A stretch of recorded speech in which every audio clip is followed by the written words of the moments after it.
story this morning, the new Home Secretary could issue visa suspensions for countries that refuse to take back illegal migrants. Now, I wasn't even sure there were countries like this, but there are. Yes, Shabana Mahmood has vowed to do whatever it takes to tackle the small boats crisis and said that she'll go further and faster than her predecessor, Yvette Cooper.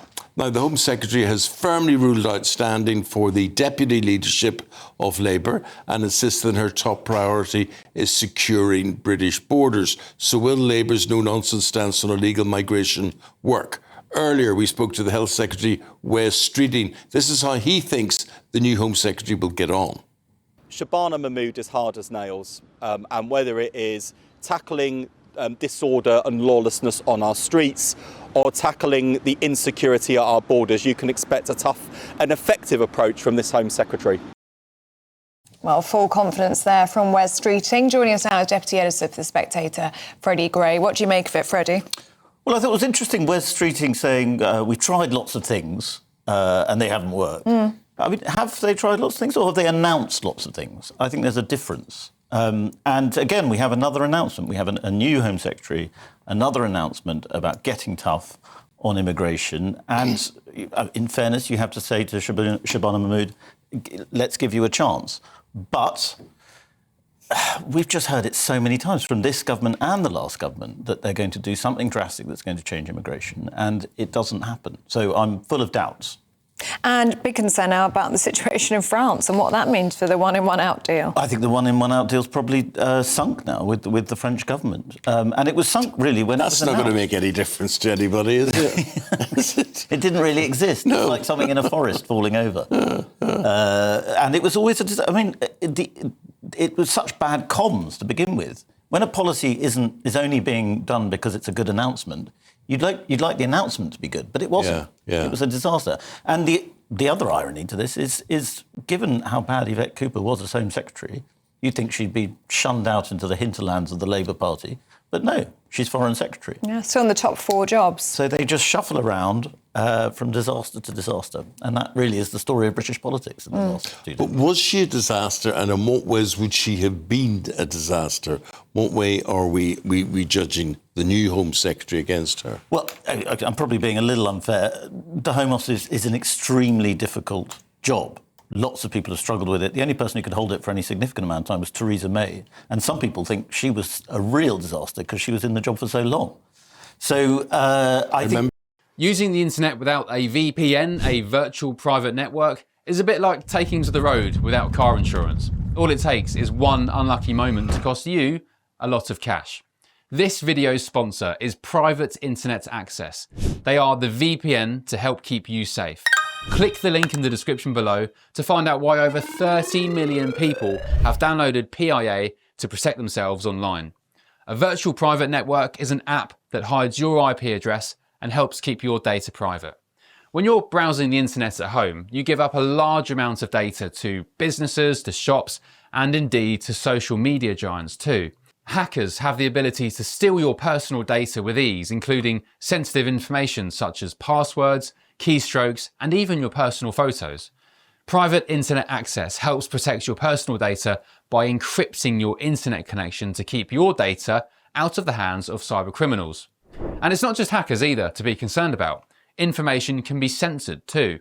When Canada passed their C-18 bill, social media giants decided to ban news content on their platforms. But PIA can protect your ability to consume the news and content you love. Private Internet Access is available for Windows users, Mac OS, Android, Linux, iOS, and you can use one PIA subscription to protect an unlimited amount of devices. And we've got a huge GB News discount for you too. Click the link in this video's description and you'll get a massive 83% off PIA. That's under £2 a month, the price of a coffee, and you'll get an extra 4 months completely free on top. Also, there's a 30-day money-back guarantee too. Visit piavpn.com/GB News to start protecting yourself digitally today. We interviewed Theresa May and talking to her about riots in North London, and she was saying, and I'm saying, are you going to use water cannon? And she said, we don't police that way in the United Kingdom. We don't use water cannon in the United Kingdom, Eamon, I'm afraid. I said, Well, funny enough, I was standing in Belfast yesterday and there were 6 of them around me being used. I think she forgot that Northern Ireland was part of the UK at that particular stage. Yes, well, quite. Yeah, that's very like her. Boris Johnson was very keen on water cannon. Do you remember that? They were great. He's in trouble today. He's front page of the Guardian. You've seen this story. So apparently he's traded contacts that he had made whilst in the job for business deals, as if. Who knew that Boris Johnson was a little bit shady? I think it will probably slide off him, but it may affect his comeback chances. There are still people in the Tory party who dream of the day Boris is going to make a comeback. Do you think he'd like to come back? I think he would, but I think he's probably making too much money outside of politics for now. Yeah. And I mean, there are so many obstacles. Nadine Dorris going to reform. Yeah, but you couldn't see Boris going to reform. No, they wouldn't. I don't think reform would happen. Take him. But Nadine Dorris would take him, and I think Nigel Farage has landed himself a bit of trouble with Nadine Dorris because she's going to be such a Boris fan. Yes. And she's going to keep mentioning the Boris Trojan horse as the Reform Party. Yeah, It'll be very interesting to see. Could we see a deal then with Nadine Dorries and Reform, potentially Boris coming back to the Tories? Could we see a deal, a merger between Reform and the Tories? Not at the moment, because Reform just despise the Tory party so much, and the Conservatives, and all their voters hate Well, they despise them so much, and then they're taking the likes of Nadine Dorries, taking Jake Berry. They are, yeah. Well, they need the experience. They need experienced candidates. But I think they are trying to come up with their own candidates as much as possible because they don't want to just be the kind of the detritus of the Tory party, the offcuts. But I mean, I think it's impossible to see for now. But the realities of politics near a general election might mean something else happens. Mm-hmm. Just here, there's a lot of comments about things you talked about earlier on, and. Basically, there's a number of people asking the question, Graham being one of them. Surely the best candidate for Labour leader, if he becomes an MP, is Andy Burnham. Now, I mean, I happen to agree with that. King in the North. Yeah, King in the North. Can he become king of the whole UK? But the thing is, he has to find a seat. It's interesting in watching him do the TV rounds this weekend, and he knows what's going on, and he is quietly machine gunning as many people in the Labour Party as he can. And yes, at some point they may well turn to him. But the Labour Party, as it is, I think thinks Shabana Mahmood is a natural replacement. Well, she's ruled herself out, hasn't she? She said she's going to focus. Yeah, as deputy, she said she's going to focus on the task and how much is controlling our borders. Or possibly focus on the real task and how much is to take Keir Starmer's job. Well, potentially, yes. Yeah. But in terms of runners and riders, who would you put in that list? I mean, many of the papers saying it has to be a northern woman. I think Thornbury.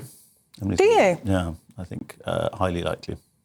I'm interested in you saying that. I mean, I like Emily. She's a very straight talker. She's good to do. You can have an argument with her, you know. And she take things well. She's robust. But where does she fit into the overall scheme? Well, I mean, I'm not. Labour tribes are very hard to read, but I'm not. I think she is sort of okay with the tribe running the Labour Party at the moment, which is. She's seen as quite metropolitan, though, isn't she, by a lot of the. Yes, I think so. Although she's quite tough talking and robust, and that's what you need. She's got experience, isn't she? And also, what do you need in a deputy leader? It's really comms. Yes, they have important tasks to fill in when the Prime Minister's not there, but essentially it's not being a trouble story, which Angela Rayner became. And it's being able to present the message very convincingly on television and radio, which I think she can do. She was trouble story then when she was sneering at the St George's flag. St George's flag, not the time to be doing that. No, certainly not now. No, not now. But she's one of these Labour people that always comes back because she's relentless. OK. Freddy, really appreciate your take on things. Thank you very much indeed for your work this morning.